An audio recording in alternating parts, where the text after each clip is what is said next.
Soybean আলু পেঁপে দিয়ে আজ বৃহস্পতিবার একটা নিরামিষ তরকারি করেছি। পেঁপে আলু কেটে ভালো করে ধুয়ে হলুদ নুন দিয়ে ভাজা করে নিয়েছি। মেথি আর গোটা জিরা ফোড়ন দিয়েছি, শুকনো লঙ্কা তেজপাতা, এখানে কাঁচা লঙ্কা অল্প একটু বাটা দিয়েছি, চিড়ে দিয়েছি আদার গুঁড়ো, আদা পেস্ট, জিরার গুঁড়ো, ধনিয়ার গুঁড়ো, ফোড়ন দিয়ে ভালো করে কষে ওটা রেসিপিটা করেছি।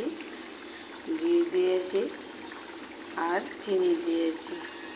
দেখো আমার সয়াবিন আলু পেঁপের রেসিপিটা কি সুন্দর হয়েছে। এখন আমি গ্যাসটা অফ করে দেব। অফ করে এই বাটিতে আমি সার্ভ করে নেব।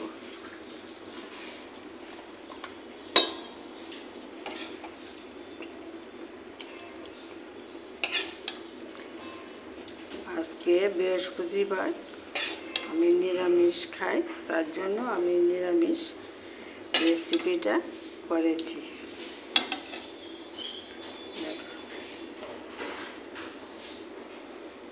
আলু পেঁপে সোয়াবিনের ডালনা।